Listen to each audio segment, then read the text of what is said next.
Good morning, good morning.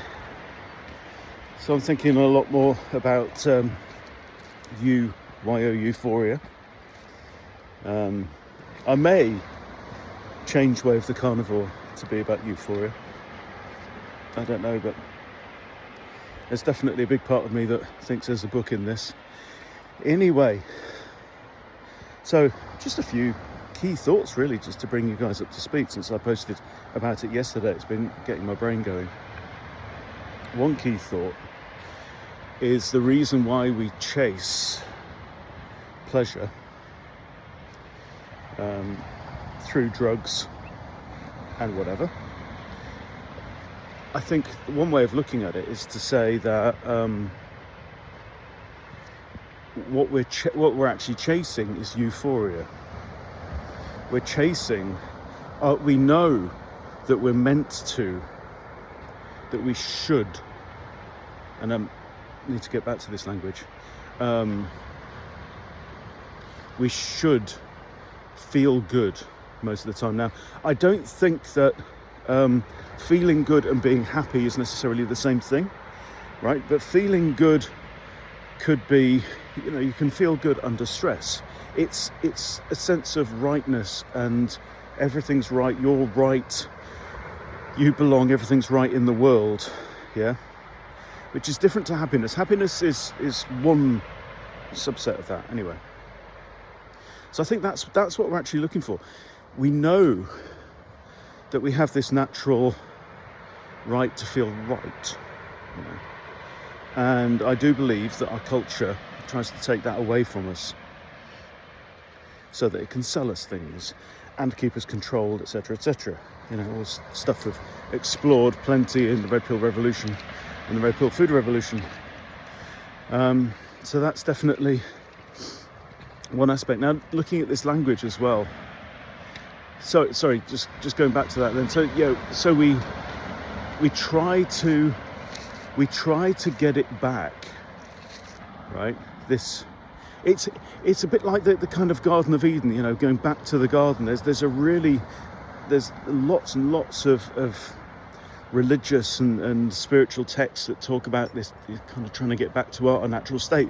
And quite honestly, this is the thing that above all else has driven me my whole life. And I say it very often. If people ask for a bio for interviews, I say that what I'm about is figuring out how we are meant to live, how we're meant to be happy walking free upon the earth. And this is just me digging more at that, So we're trying to find something, we're trying to get back to something, we're trying to recover something that we were born with and should always be there. And so this word should, you should feel good. And I think there's a distinction here between you're meant to feel good or you are designed to feel good. And I think for me those things are true. I feel that there is an intention, an intelligence behind the way that we are.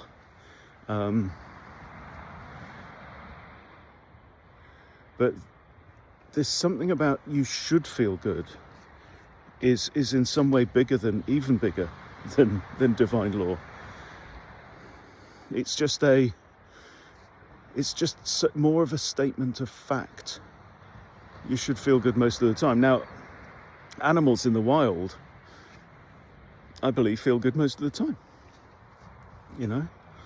The robins and the crows and the Canada geese might be freezing their tits off in the winter, right? They might be scared because you have to run away from a fox, right? But then adrenaline rush and back to feeling good. And I got a real earworm of Nina Simone yesterday, which makes a lot of sense to me. I'll just finish on this. There is a song which I'm confident that 99% of people love, called Feeling Good. You know how it goes. Birds flying high, you know what I feel. Sun in the sky, you know what I feel. And so on and so on. And it's all about, you know what I feel? I'm feeling good. Bum, bum, bum, bum. I love Muse's version, by the way, as well. But it's cracking and everyone's covered it because it speaks to something so powerful and profound for us. And it's not happiness. It's not the same thing as happiness. You know? But here's what's interesting about that. You know, river running free, you know what I feel. You know, blossom on the tree, you know what I feel.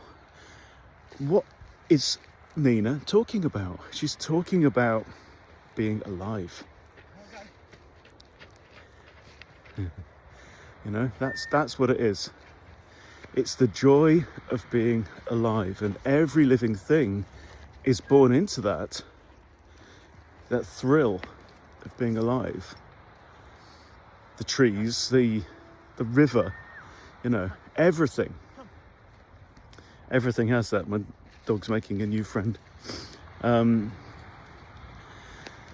that's all it is, right? It's not about reward and dopamine all the time, right? Those things are the substitutes that I'm talking about, right? Dopamine makes you feel good temporarily. Serotonin makes you feel good fundamentally, you know. And there's definitely a difference here. So we end up chasing what we should have, but we go looking for it externally in ways that give us these dopamine hits